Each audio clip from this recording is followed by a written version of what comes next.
report-back session is about to start. Please take your seats and mute your phones.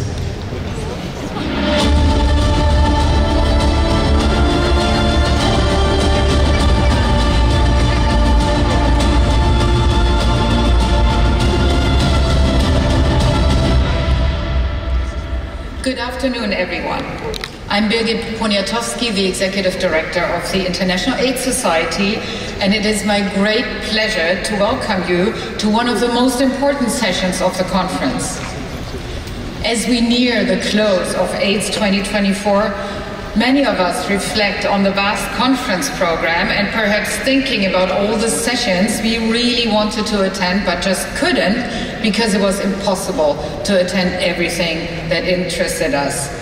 Now, this session will ensure that you do not miss out on any key scientific highlights and takeaways from throughout the conference. And this is because we have dedicated teams of rapporteurs who've been following all the sessions throughout the conference.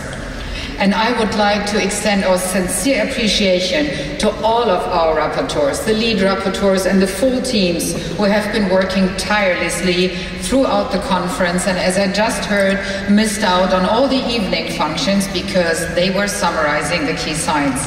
Let's give a big applause to all the rapporteurs.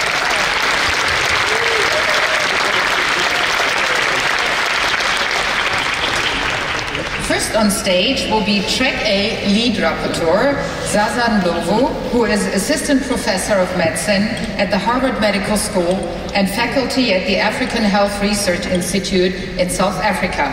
Zaza, the floor is yours.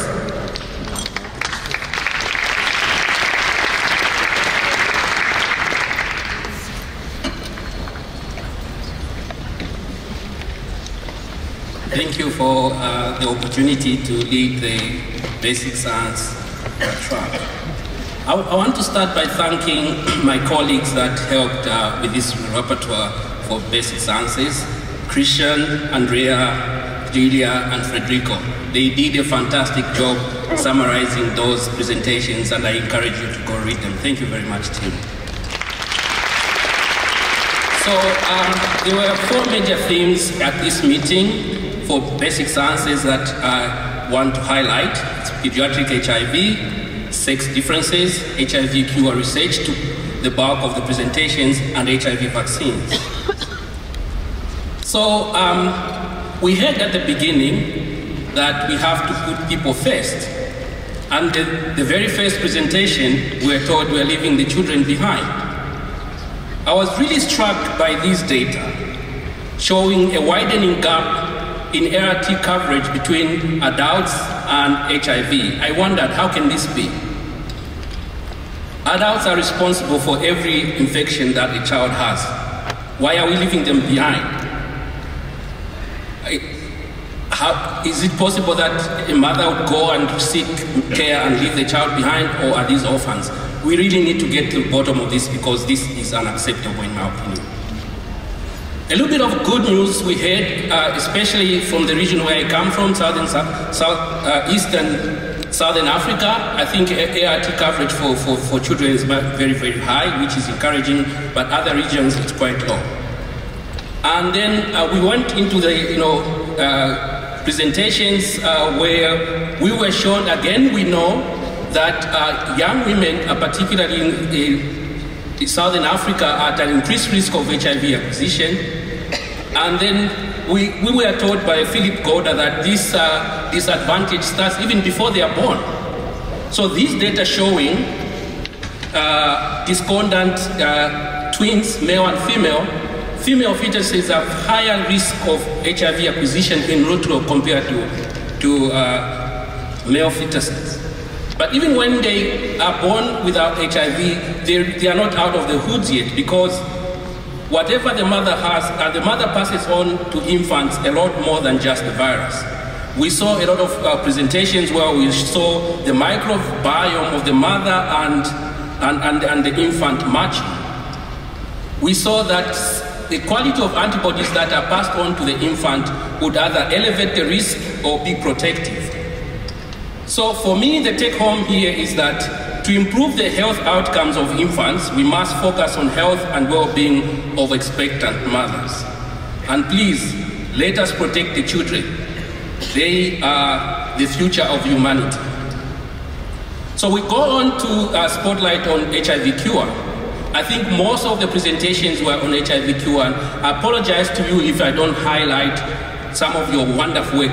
I was just given 10 minutes, and that's not enough.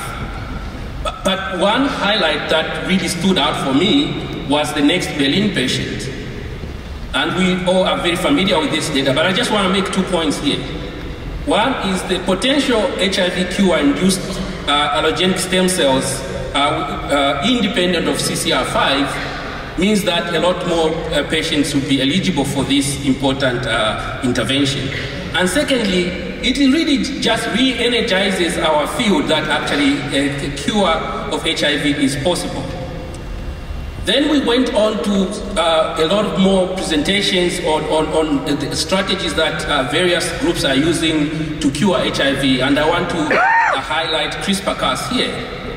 We were told that there are 2 main approaches in the CRISPR-Cas field. One is where you exercise out the HIV genome from the human gene chromosome, or you can engineer immune cells, in this particular case B cells. You can engineer B cells to have a high affinity, and then you can use this as cell therapy. And an important advance in the field is the study that was presented, the first in human gene editing, in a small study where they were focusing on safety, but they did get a signal because one of the participants had a delayed HIV rebound, remission in this particular instance. But we were again told that the field is not yet prime time to make a cure for HIV, because HIV CRISPR, you need to achieve 100% editing, and you need multiple rounds of editing.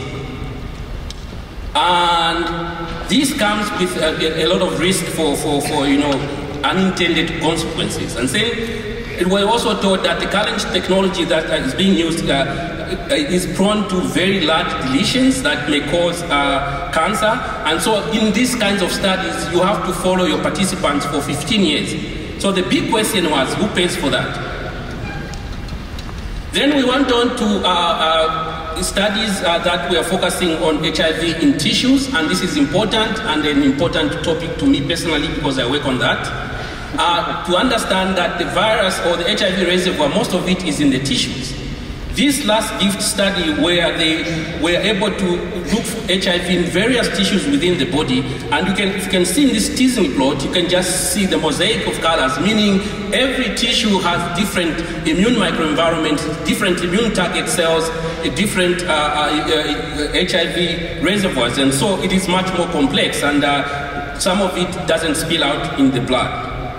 And then we also saw data where even within the colon, the GI tract, the colon is very different from the duodenum, for instance. And we know HIV is associated with this vast CD4 depletion, but it's more pronounced in the colon compared to the duodenum.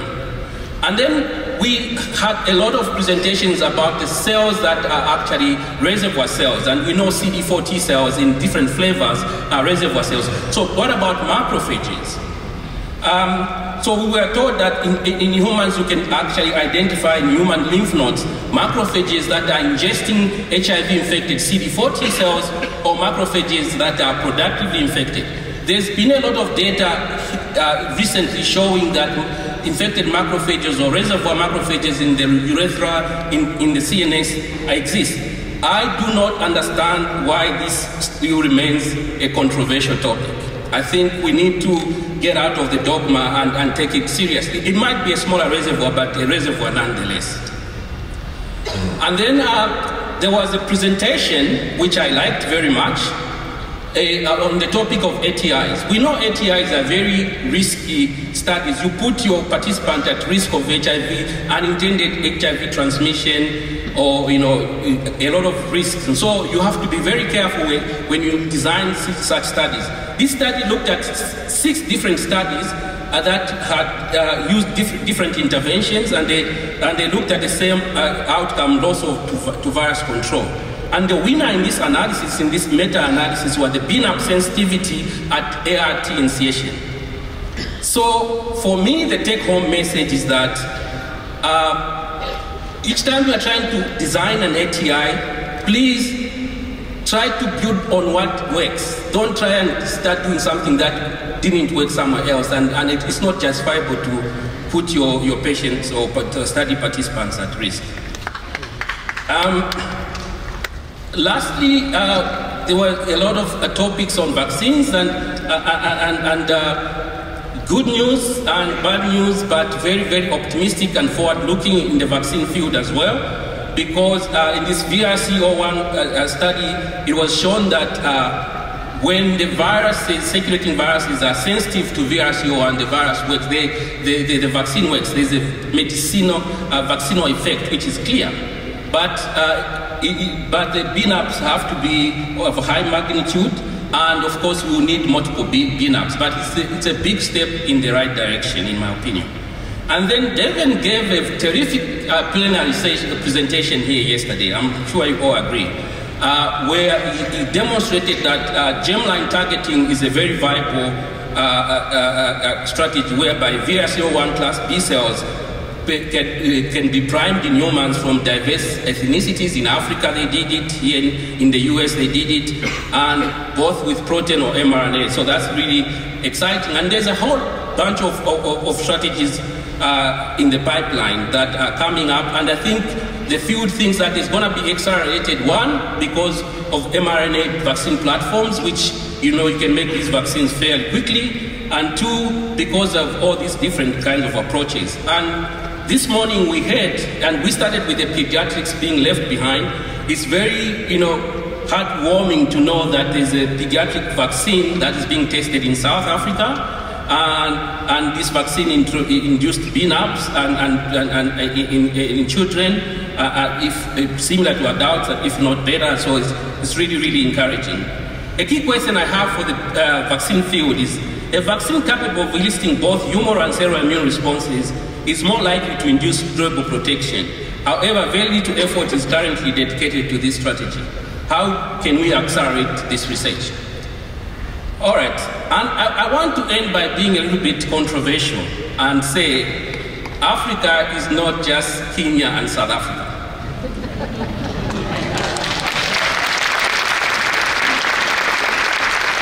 Research dollars only go to a handful of countries in Africa.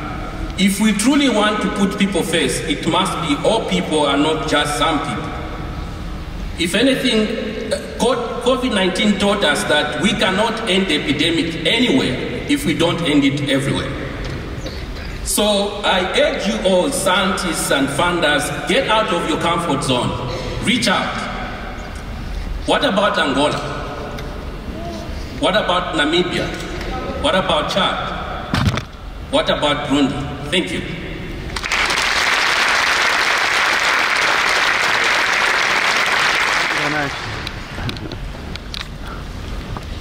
Thank you, Zaza.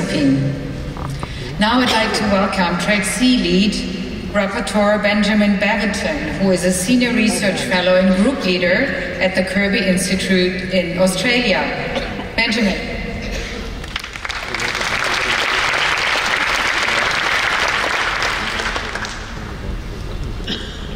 Good afternoon, it's wonderful to be here. It's my great pleasure to present the Rapporteur summary for Track C, the HIV Epidemiology and Prevention Science track here at AIDS 2024. Here are my disclosures. Like the others, I'd like to start by thanking and acknowledging my amazing team of Rapporteurs, Viviane, Sabina, Kanchanjabi, and Florian, who have worked so hard this week on the summarising of the sessions.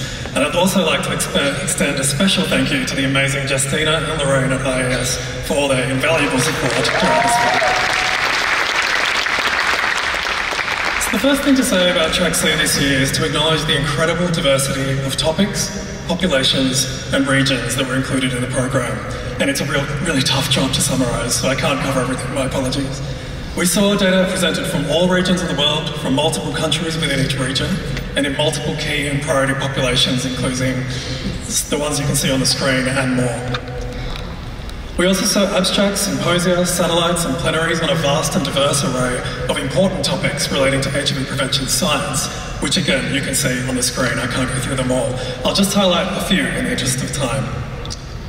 So with HIV testing, there was this amazing study from India presented, a very large study in hundreds of prisons using peers to encourage HIV testing. 87% of inmates received testing. They identified 1,479 undiagnosed people living with HIV, and 77% of these were linked to ART. Now this is quite an achievement, as anyone will know who's worked in the prison setting. In terms of preventing vertical transmission, we heard about efforts in multiple countries across Africa in this oral abstract session. And one particularly interesting paper was the relationship between vertical transmission and intimate partner violence. It was estimated that 1 in 8, or over 22,000 paediatric HIV acquisitions in 46 African countries, could have been averted if intimate partner violence was eliminated. Now, we've heard quite a bit about doxy-PEP, and we know that doxy-PEP can prevent STIs, but there's been less research on doxy-PrEP, which is taking doxycycline before sex. There was data presented at this conference from 2 small studies demonstrating that doxy-PrEP can reduce STI incidence and suggesting the need for further research, including on antimicrobial resistance and the gut microbiome. Now, because doxy-PrEP uses a slightly lower dose of 100 milligrams instead of 200, for people who are very sexually active, this could be a good choice and could actually end up with less drug in the body over time. So a major theme this year was research on innovative, person-centred, culturally tailored and community-led models of HIV prevention, especially for key populations, which fits the conference theme of putting people first perfectly.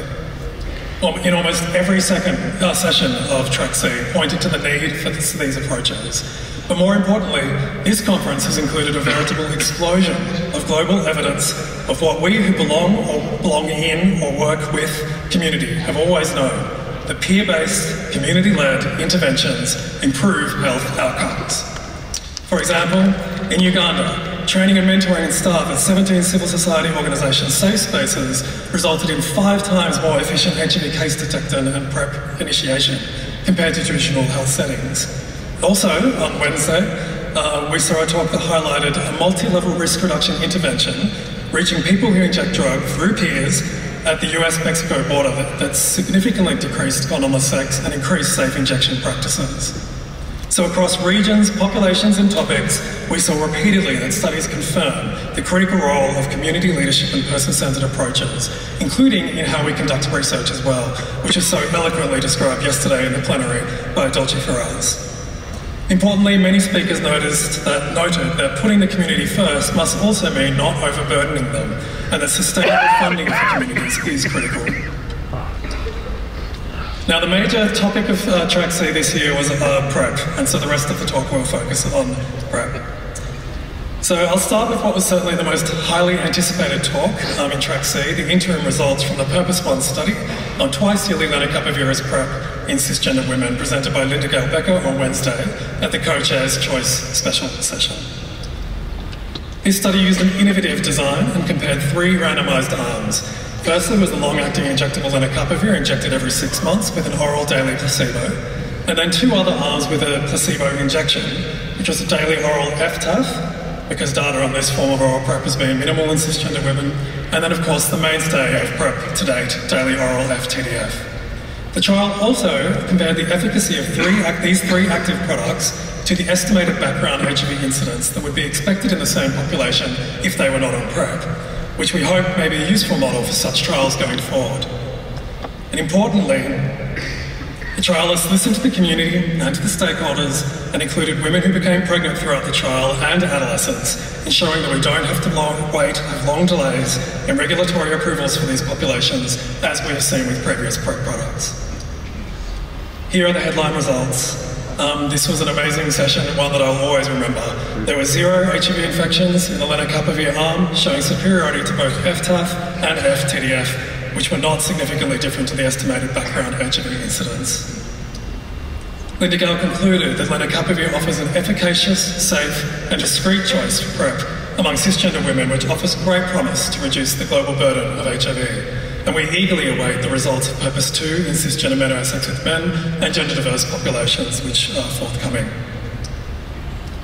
But of course, lenacapavir is just the latest option in our PrEP toolkit. And a major theme of Track C was that we have now entered the era of PrEP choice. Along with daily and on-demand oral PrEP, the dapivirine ring and long-acting injectable cabotegravir, or Cab-LA, are beginning to be rolled out, and there are other new and exciting products in the pipeline. As noted in one of the symposium on long-acting technologies, we now have 19 regulatory approvals for Cab-LA globally, and more than 10 for the vaginal ring. And as shown by Tiago Torres, there's a large number of studies on these different PrEP options underway or being planned, including over 40 on Cab-LA and over 15 on the ring. Now, many of these studies involve choice itself as a key focus of investigation. So not just offering different options, but also actively examining whether choice improves outcomes. And indeed, we are seeing, as shown by the SEARCH study in Uganda and Kenya, as just one example, increasing evidence that increased PrEP choice improves PrEP uptake and persistence. Just a couple of findings on long-acting cabotegravir that came up in a few settings. We saw a couple of important findings around pregnancy. That was from the open-label extension from HB 10084 in cisgender women.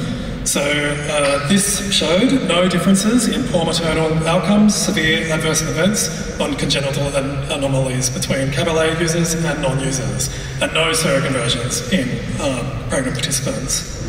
And we also saw some provocative data presented by Rafe Landovitz responding to the problem of delayed or masked HIV infections in people on Cab-LA, known as the Levi syndrome. So the positive predictive value of an isolated positive HIV RNA test was only 9% among the participants who had exposure to Cab-LA in the last 6 months, compared to 60% amongst those without that recent exposure. So this led, in this open-label extension, to unnecessary PrEP interruptions for those who had false positive results, and it raises questions about the potential harms of RNA testing in people using Cab-LA. So another big theme of Track C was simplifying oral PrEP. We can't forget about oral PrEP, even though we have all these new shiny toys in our toolkit. We need to make oral PrEP more accessible and convenient to users, and we need to reduce the burden and cost for the health system. This was a focus of the symposium yesterday and came up in many other sessions. So the symposium posed the question, does PrEP initiation and monitoring need to be so complicated? And the expert panellists agreed that an HIV test is really the only prerequisite for PrEP, for initiating PrEP, and an increased role for self-testing, reduced frequency of PrEP, and better respecting individuals' bodily autonomy in PrEP initiation and follow-up should be further explored. And it was noted that while some populations and individuals may want or need multiple wraparound services and comprehensive PrEP monitoring, we shouldn't let the perfect be the enemy of the good by putting barriers in the way of PrEP. Those who can manage PrEP for themselves in their own way should be able to, which can free up more space in health systems for those who need more intensive services. And again, the message here is choice. There were also data presented by speakers and in posters from multiple studies on innovative models of PrEP service delivery. And I can't cover them all today, but I hope you do look for them in the program. Unfortunately, it's not all good news. So even with these increased choices coming online, PrEP scale-up has been slow, and PrEP has not reached the people who most need it. We are likely to miss the global PrEP targets for 2025, particularly in certain regions, and perhaps even 2030. In a rousing call to action yesterday, Elizabeth Irungu told us in her presentation, we saw that some settings have choice of multiple PrEP options. Some only have oral TNF-FTC PrEP, and importantly, many settings still do not have access to any form of PrEP. And that's a travesty. So in the 12 years since the first regulatory approval of oral PrEP, we've still only initiated 6.7 million people onto it, while in that same time period, there have been 17 million new HIV acquisitions.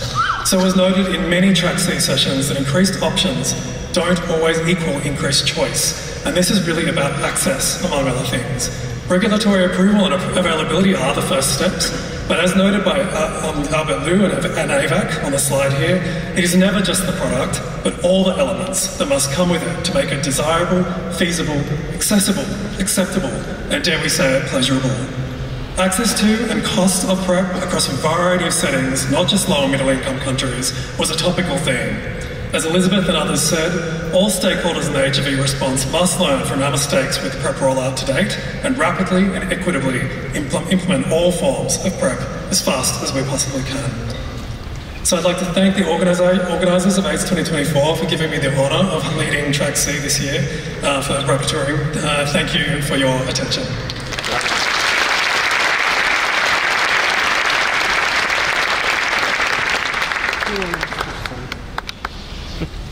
Thank you, Benjamin.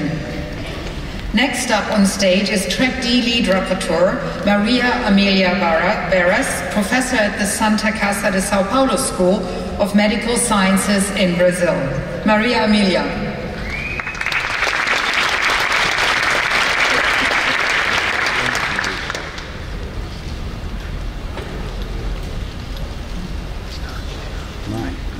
Good afternoon to you all. I have no conflict of interest to declare, and I would like to start with my acknowledge this amazing team: Bel Oliveira, Daniela Rojas, Daniel Grace, and Zaina Ndhlovu. Without them, this work would not be possible. I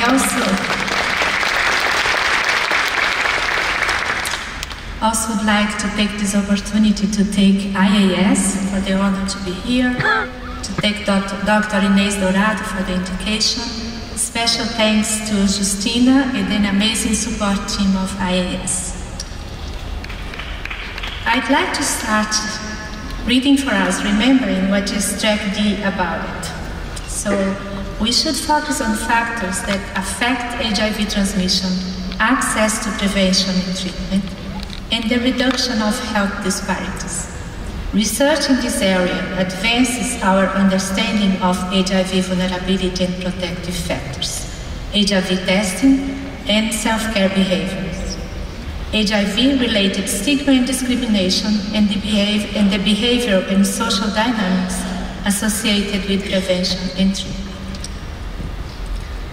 Our presentation today, we decided to outline a little bit, explain what we have covered, an overview across all sections, which works were outstanding under our appreciation, and some final remarks.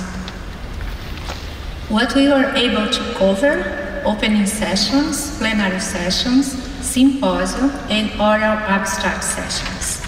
Unfortunately, we regret, but we miss Global Village, and we know that amazing and important work was discussed and presented there. And so if also other sessions, if your amazing work is not here, our apologies. According to all sessions in our Track D, were common themes, as echoing our colleague from Track C, the community-based participation, the importance of community, and involving community. Integrated and innovative approach to deliver care and prevention. Stigma and discrimination is still a big barrier. And also the understanding of the context is everything. So community-based participation, it's really crucial to involve organizations and community in healthcare strategies and public health response in every setting, in every situation. This means acknowledging the expertise of communities and the involving them in the entire process of decision making. Also, we will assure that there will be a successful implementation. It also involves integrating different provider segments to listen to and to engage in dialogue with community. The session was very rich in promoting and showing various programs that utilized innovative and integrated approach to not only deal with HIV, but also consider other needs such as mental health, physical and social, emotional, and especially in resource-poor settings. So we saw various experience of digital platforms and e-health modalities that enhanced healthcare access and were more practical and a faster way to deliver help. For instance, we learned about the chatbots used in Ukraine to support women and children affected by the war, demonstrating how technology can bring bridge service gaps during conflicts. Stigma and discrimination, it's a common theme in the AIDS area from the beginning. We all know that. Addressing different strategies to combat stigma and discrimination against especially the LGBT+ community is highlighted as an essential for improving healthcare access and outcomes. Comprehensive decriminalization approach also with respect, it's very important in all the aspects in our journey to end AIDS epidemic. Inclusivity.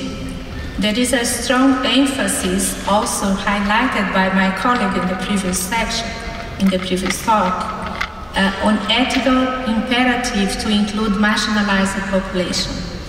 Pregnant and lactated individuals, youth, MSM, and transgender people in research and clinical trials to ensure that the data is comprehensive and applicable to all. Communities are experts. We've heard that several times during this conference. Their voices should be integrated into the decision-making process and HIV prevention and treatment strategies. Engaging communities and stakeholders in the research process is crucial for ensuring that interventions are culturally competent and tailored to the needs of the target population.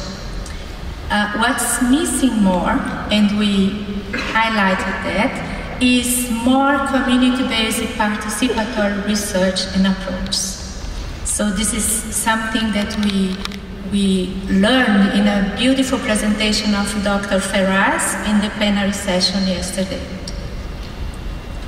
Stigma and discrimination, anticipated, internalized, and structural discrimination affects especially sexual and gender minorities, racial minorities, and the youth.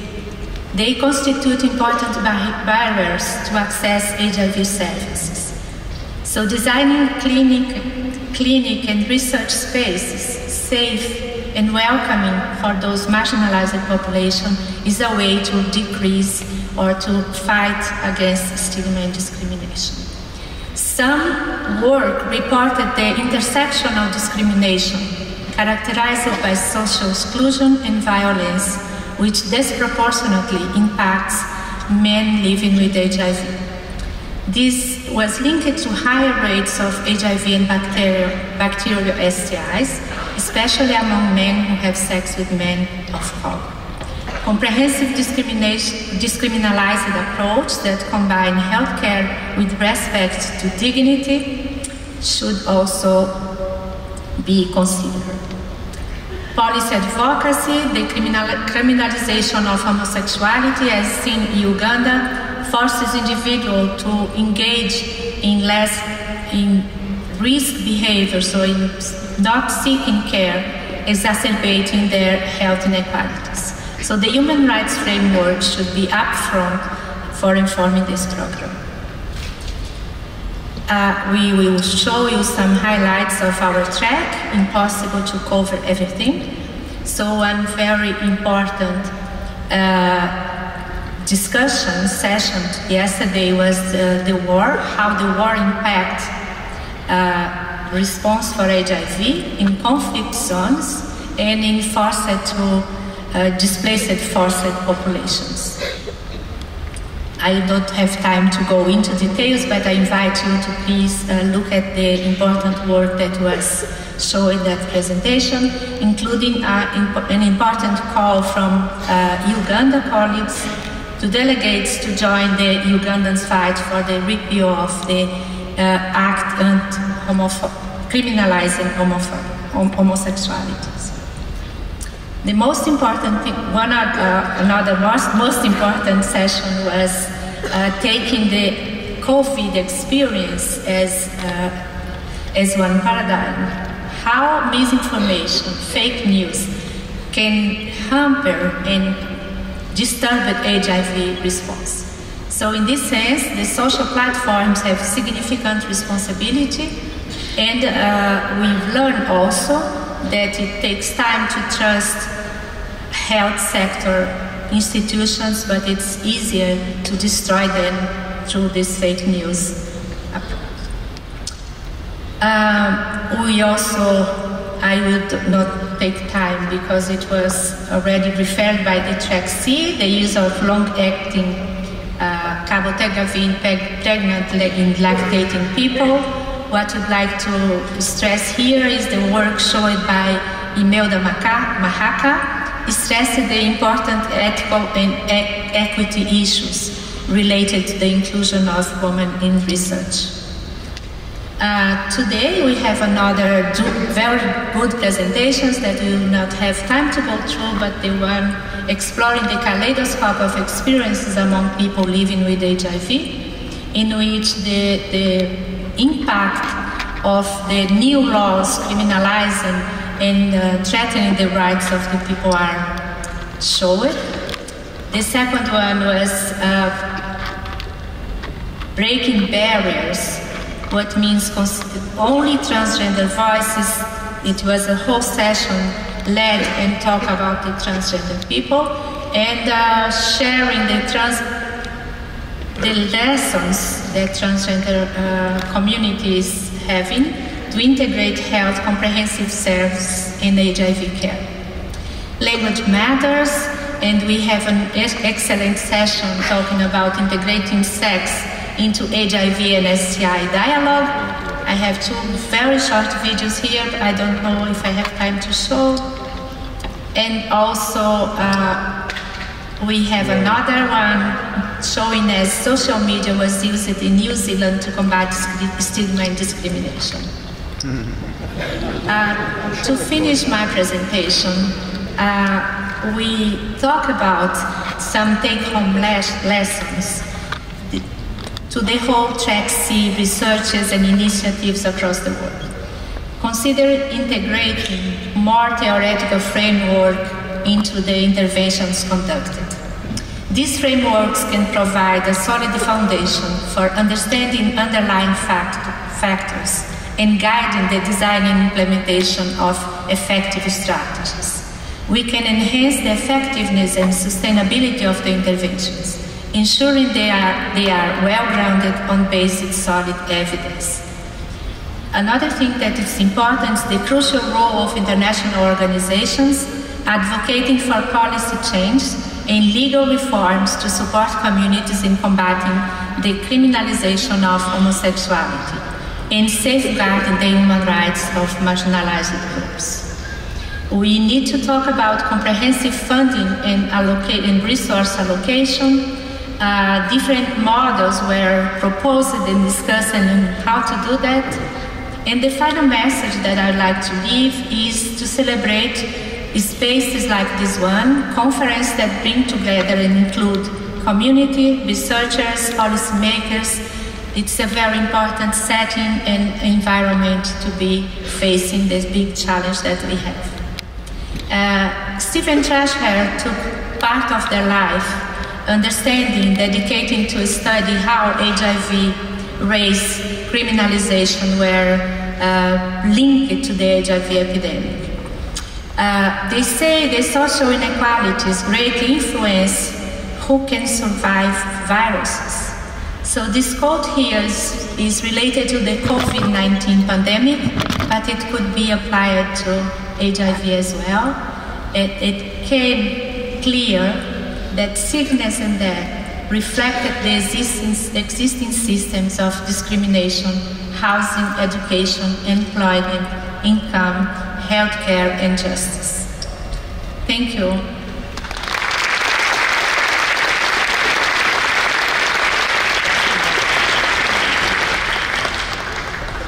Thank you, Maria Amelia. Please welcome Track E lead rapporteur Sean Rourke, a scientist with the Met Center for Urban Health Solutions at St. Michael's Hospital and Professor of Psychiatry at the University of Toronto, Canada. Sean.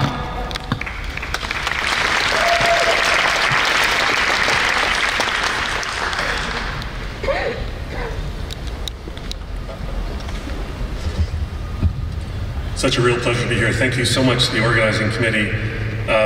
My track, implementation science, I had a team of people that were just fabulous to work with. And just a round of applause for all of them. They've done a fabulous job.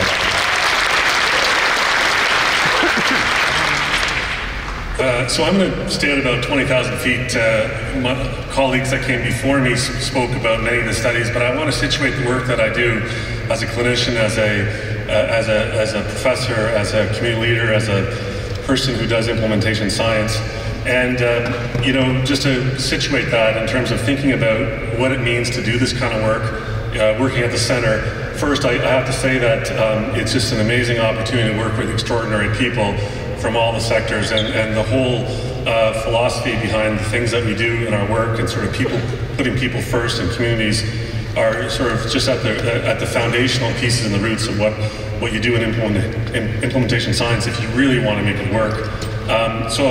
This is the kind of thing that I sort of situate my work in academia and thinking about the real world, but it's really taking evidence and making it work in ways that are going to reach people in different ways, in different contexts, and also to be able to think about, you know, who you're reaching, who you're not, health equity, and there's nothing worse than having a program that you start that you can't finish. So the sustainability funding is really critical. I was struck by the opening plenary and just really emphasizing, you know, for all the key populations and the people that we're trying to reach and support, I just want to put a plug in for the children, the 1.4 million. I was really affected by that, and so the children, adolescents, pregnant women also must come first. So really important to think about that message. The other plenary that really helped to sort of situate this conference and the work in implementation science is thinking about the role of the community-based organizations, and are they key to reaching zero? And of course they are, they've always been, and we need to do so much more to keep on making that happen. So a lot of my work, or a lot of the things that I'm going to focus on, are really the sessions that happened here about those places where people came together and talked about the complexity, the things that need to happen to get there. In this presentation too, that struck me is really about thinking about the kinds of things, whether it's centering from the response, the determinants of health as we know, leading with innovation, the system in broader spectrum. It's never going to work for us to reach the targets if we don't have community right in the middle, right around the table, right up front. So some of the sessions that really struck me, one here, Inequities Forever, and thinking about the drivers. We all know about these, we've all heard about them and studied them in terms of looking at resource allocation, racial discrimination, criminalization. All of the things are drivers of inequities. And to bring people together, though, to think about what's the way forward. How do you think about those in ways that are going to reach people in different ways, in different places, in different spaces, and make a difference? And, you know, I've been fortunate in my work in Canada, being in Toronto, and it's the people living with HIV and the communities that I've been working with that have taught me about how to make sure that the voices around the table from the start. And that start is really at the beginning of thinking about what we're going to do and how we're going to do it, and how to get it to a place where it's going to be meaningful and engaging and it's going to work.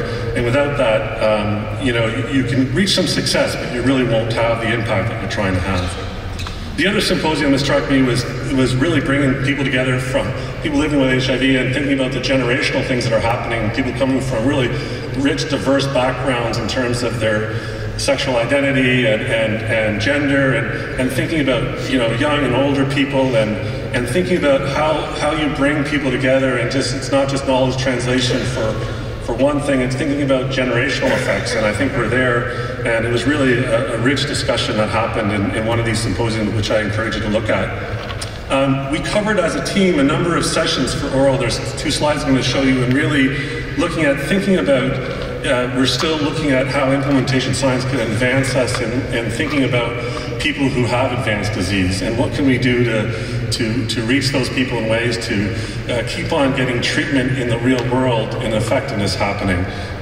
Thinking about TB and viral hepatitis and working, what I was always struck from the sessions is how there's so many different things happening in so many countries, and there's some threads that are the success threads of how you do that, how you think about implementation science.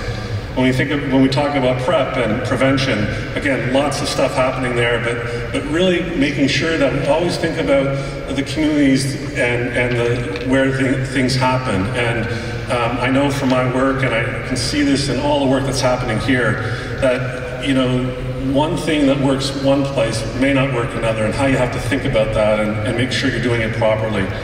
I was struck by the communities, the approach of thinking about community-led monitoring and how you can bring science and communities up front, and thinking about how they're dealing with different prevention and intervention work, and in this case, combating human rights violations. So you can take implementation science and you can use it in a way to really advance agendas across the world. Another series of abstract sessions that we covered, and again, these are in the summaries, as you know, but thinking about communities who are out there leading, and thinking about the ways to monitor, as I mentioned, but also social enterprise for how to think about reaching key populations in ways that will think about social contracting, and some really exciting things that are happening there. Mental health and the determinants of health are really such important pieces of thinking about the person and who they are, and how you need to take that into account when you're doing implementation science. I was really struck, and I'll end with, in a moment, with the power of AI, but I was really struck by what's happening there and what potential there is. Thinking about person-centered designs, again, implementation science has a way of thinking about you know, what we can do to bring communities together. There are some other sessions that we are still covering for all of you, and there'll be summaries to come. In terms of implementation science, I should mention, you know, it's all about sustainability of funding. There's a lot of work happening to push innovations, but, you know, I'm struck too by the funding that's going to need to really scale. And we really have a scaling problem and an implementation sustainability issue that we really need to look at, and what are the funders that have to come together to actually make that happen. And this presentation was really a way of thinking about how to do that really well. The plenary this morning about AI, about artificial intelligence, and thinking about all those steps of the cascade, and thinking about awareness to cure, that implementation science and thinking about AI and how you can build that in, with all the guardrails and all the things that you need to think about in terms of privacy and context, it has a lot of potential, I think, for us to help with the scaling. And so I'm really struck by what that will help us, you know, move the agenda forward. Stay tuned for later today. We'll be updating on some other sessions. And really, I'll stop there and just say thank you for the amazing work that you're all doing. And for me, it was an amazing opportunity to be part of what's changing the world. And lastly, just to, again, put people first. We need to keep on getting the word out in between our conferences, letting people know about how important that is to put people first, the communities that we are part of, that we work with, and that we serve. So with that, really, you know, thank you for the opportunity, and what a wonderful conference.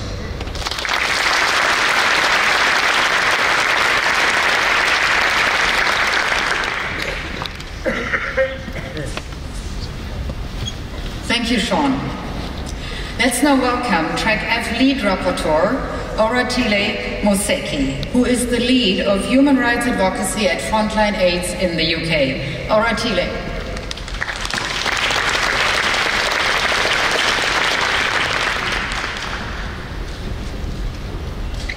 Thank you and good afternoon. Today I'm going to talk a little bit about what my team has done over the last few days in Track F, which is around political science, law, ethics, policies, and human rights.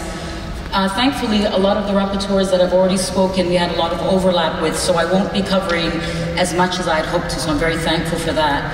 to start is to thank my team who are sitting in the front, thank you. Maher Sleiman, Victoria Kalienik, and Jude Injikem, thank you. So I'm going to take a different approach to things, given that a lot has already been covered.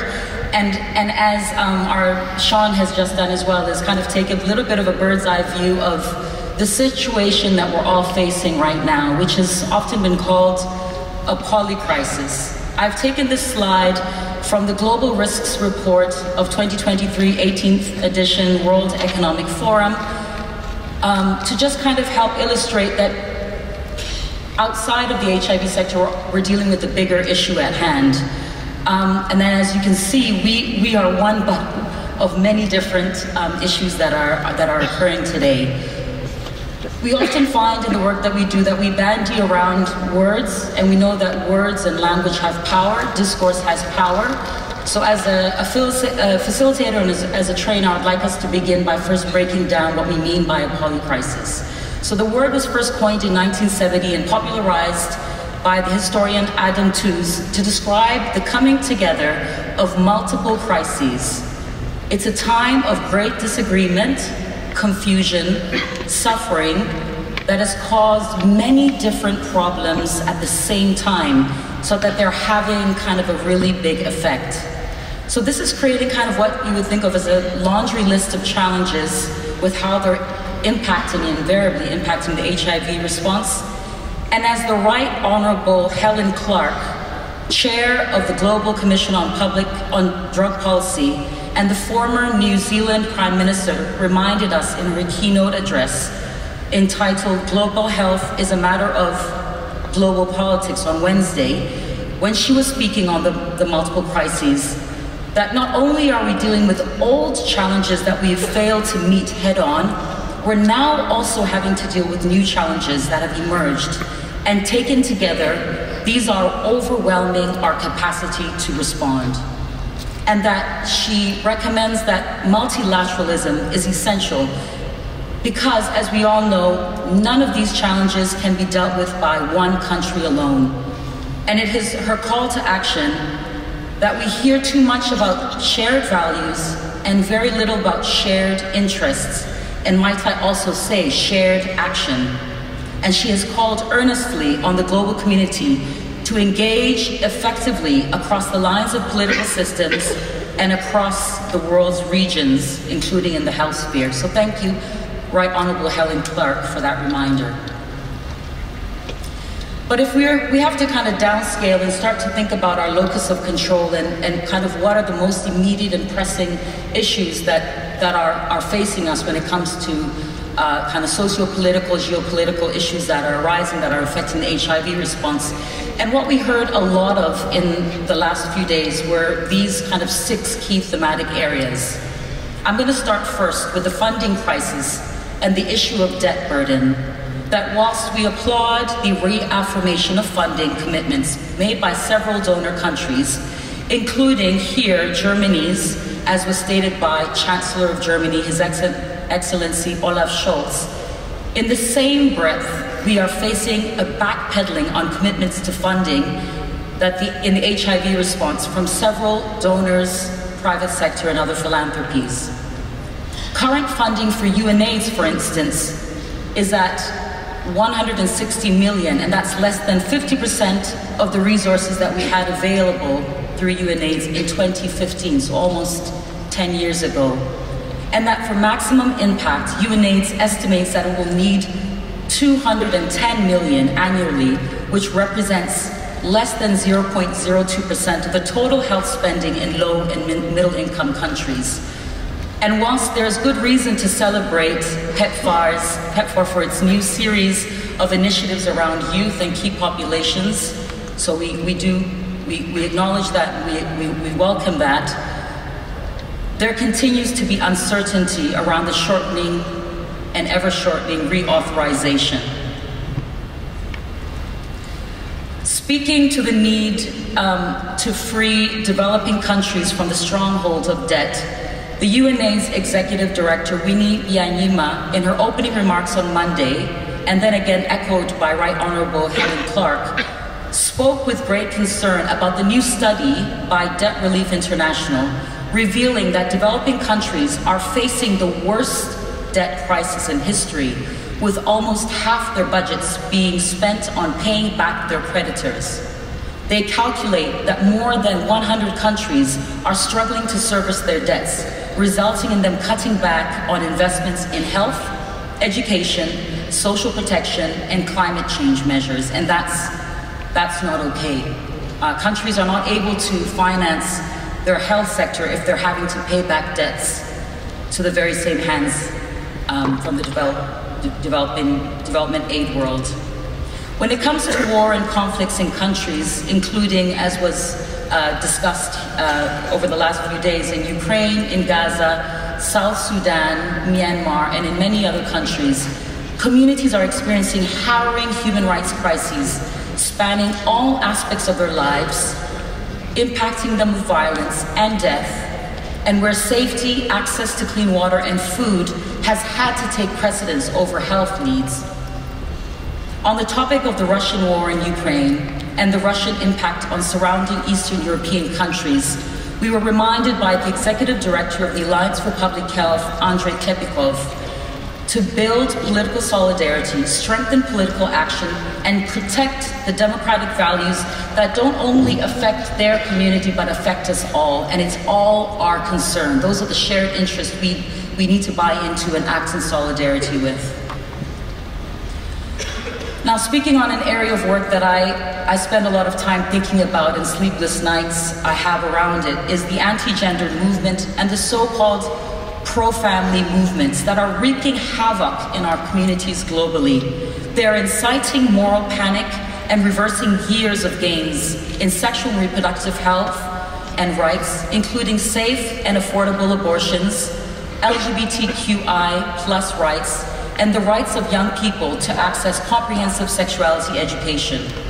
Countries persuaded by their mis- and disinformation are now backpedaling on prior commitments that they'd made to advance health-related rights. And they continue to still put in place further criminalization of key and marginalized populations. Colleagues, friends, and extinguished delegates, we cannot let them continue to undo the good work that we have been doing and continue to put people's lives at risk with their undemocratic antics.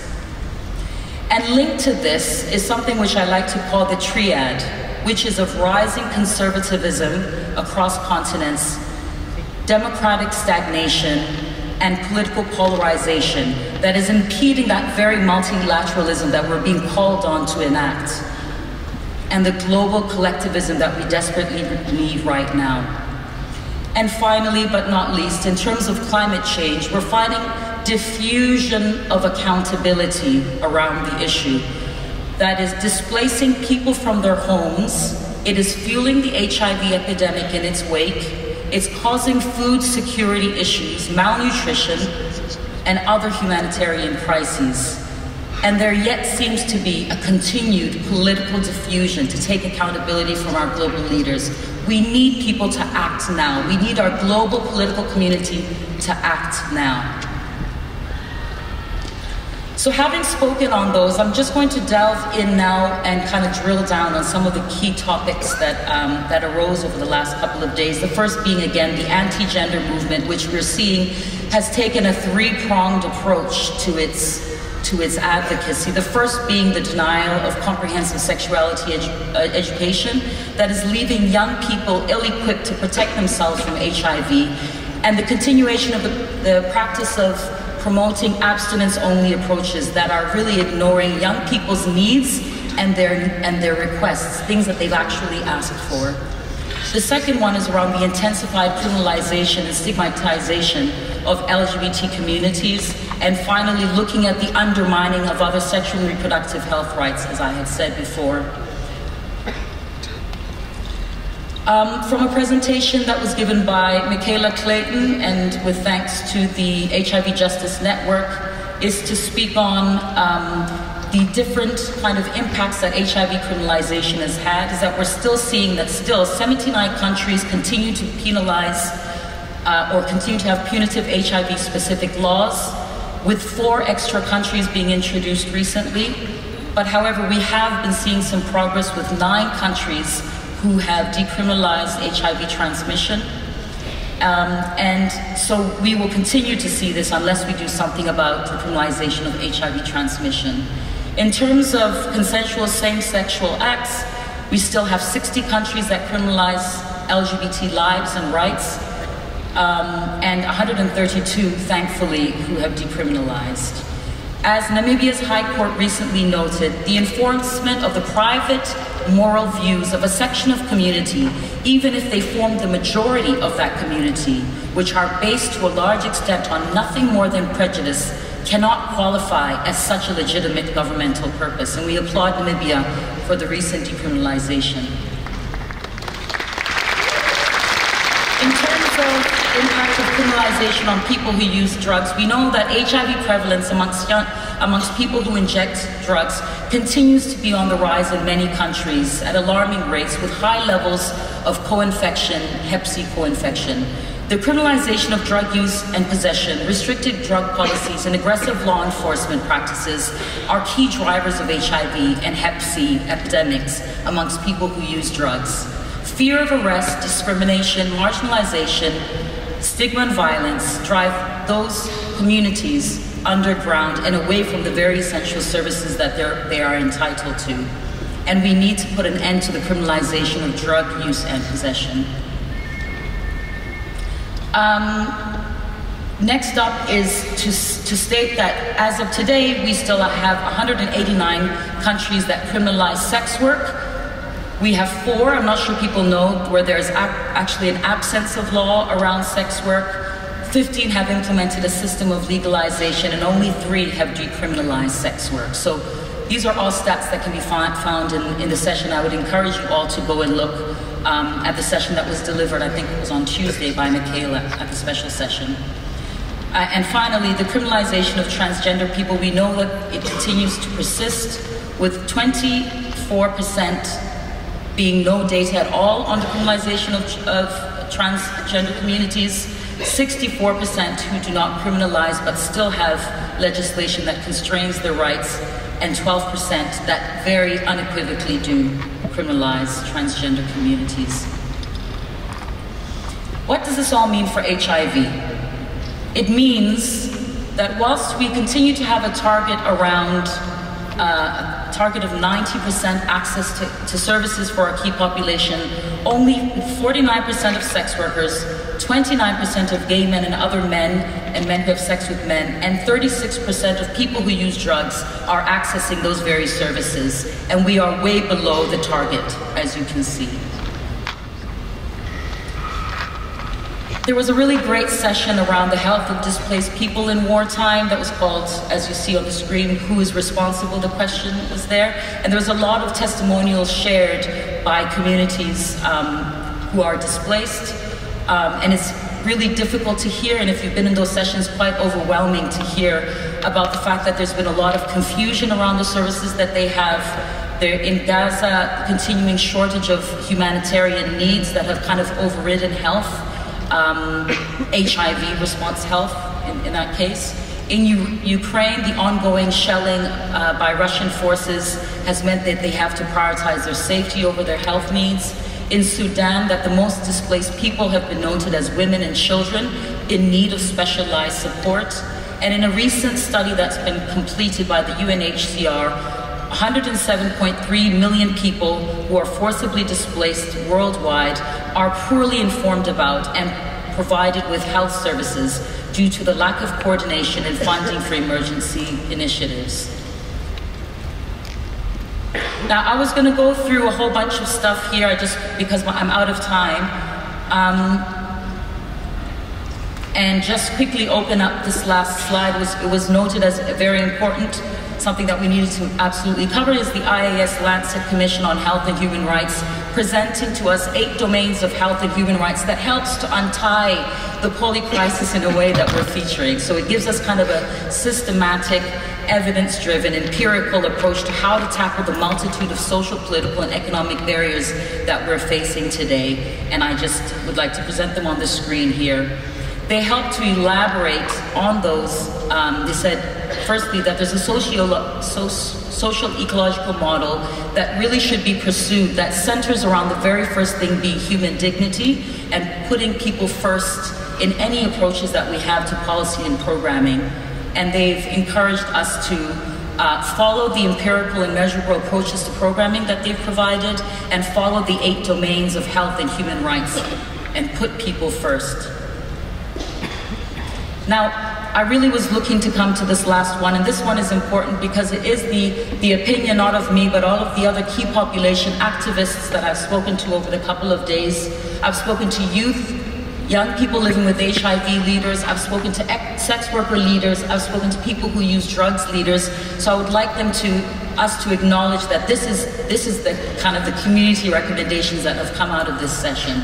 And the first one is the need to focus on cross-movement solidarity, collectivism, and social justice, but understand that we cannot do everything well everywhere, and that we have to be okay with just doing what we do well and stand in solidarity with others who do their things well. So in our cross-solidarity, it is okay that we just do what we do well, and that we keep from the mission creep that all of us are risking, wanting to help. The second is restructure aid governance and giving. We need to change the structure of how we give aid and consider adopting, as Helen Clark had said, a global solidarity investment model where all countries of all income levels and on the principle of each according to his means, to each according to his needs applies. Because to do so would put everybody at that table.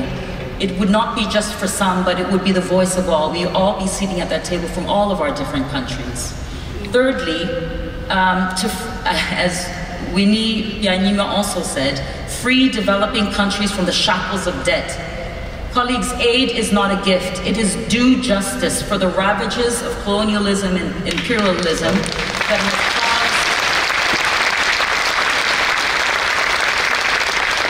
that have caused the disproportionality that we're seeing in HIV in our developing countries. Fourth, and one that is really precious to me, is centering youth leadership in the response for many different reasons, some that have already been illustrated already. But really importantly, not only are they our future, but they are the ones who have been weaponized when it comes to anti-gender and the polarization that we're seeing in the politics. Center young people, bring them to the table, fund them long-term, ensure that they are having the resources that they need in order to do their jobs well, trust that they have the solutions and they know what they need, and let them get on with it. The young leaders have asked for radical political action. They don't want any more political will, they've asked for political action. They want to see action. They've asked me to say that we need to move out from behind the veil of the diplomacy that we've kind of, has been used as an excuse for why there has been inaction in the political space. We need to start acting now and put our money where our mouths are. Thank you.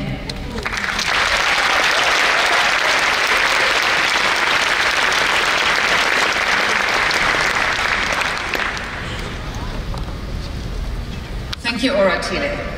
Finally, it's my pleasure to welcome to the stage Krishen Samuel, who is a queer public health researcher, HIV activist, and a writer for AIDS Map in the United Kingdom. Krishen and his team covered the community and leadership sessions at this conference, of which, thankfully, for all of us, there were many, but it was a lot of work for them to do. Krishen, the stage is yours.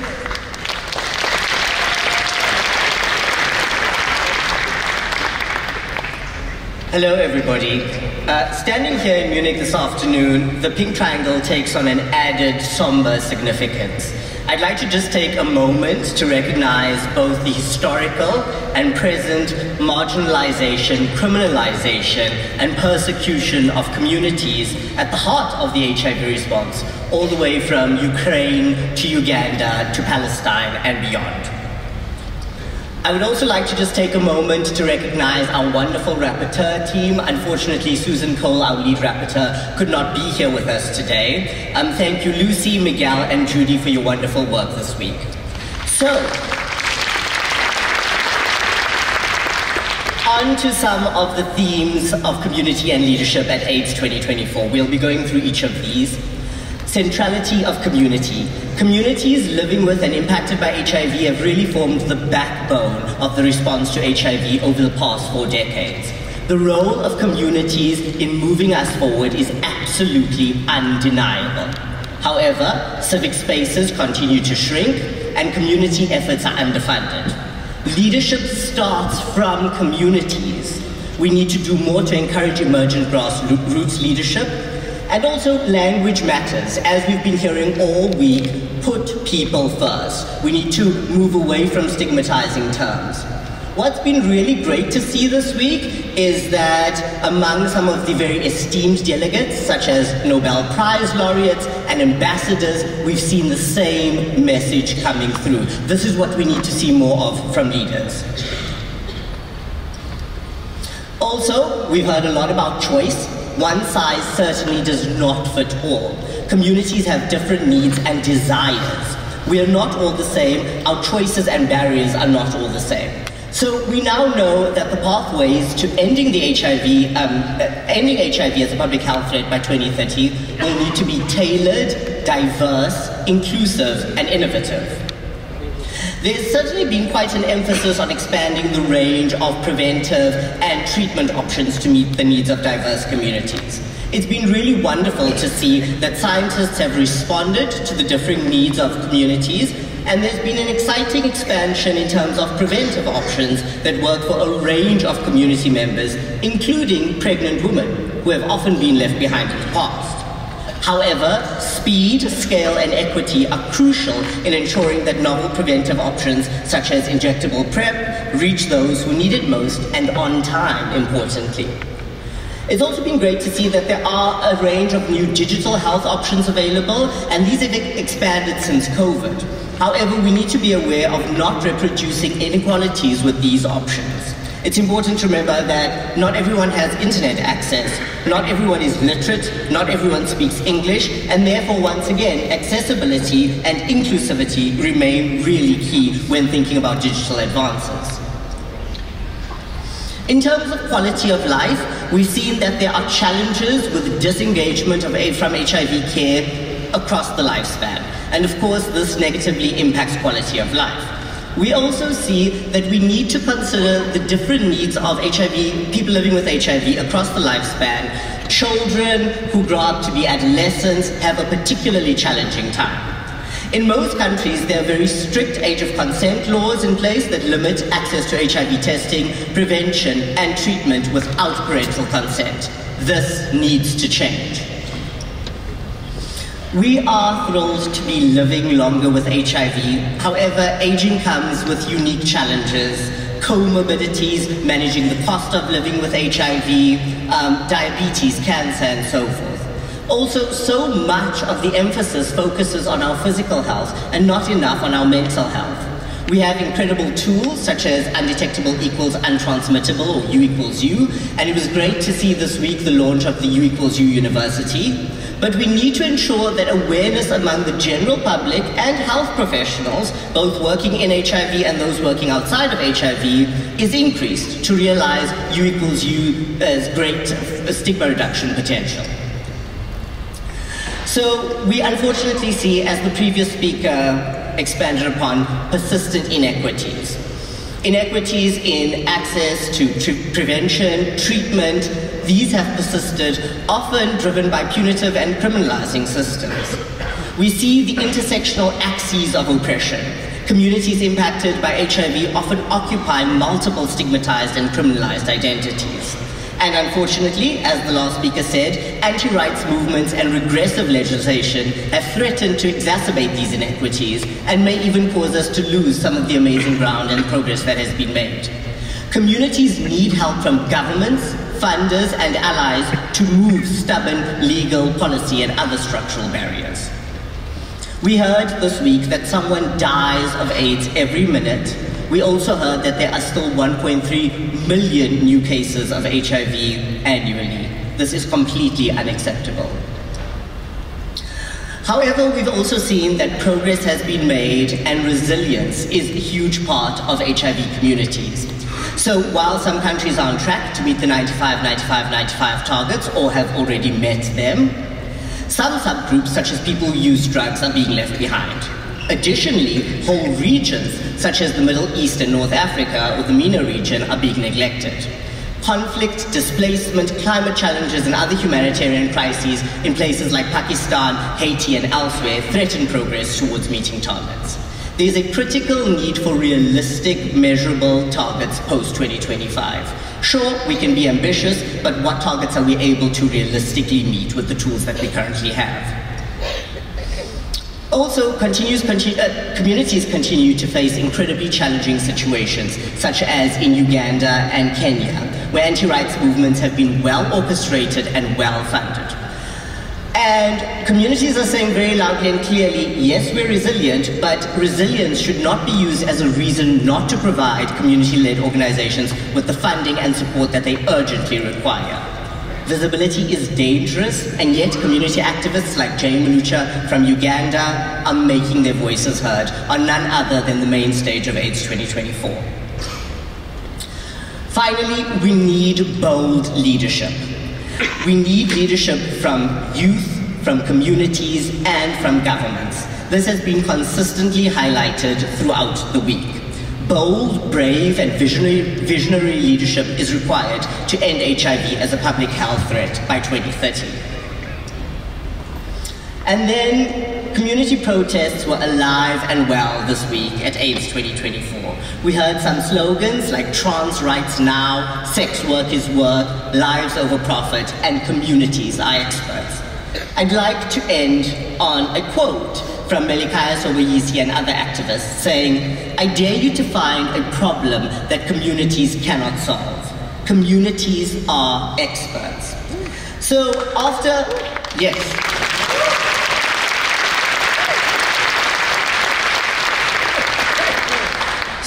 after a week of invigorating and thought-provoking community and leadership sessions at AIDS 2024, one thing is resoundingly clear. Communities are no longer asking, we are demanding, and you will listen. Because as we know all too well in the world of HIV, silence equals death. Thank you.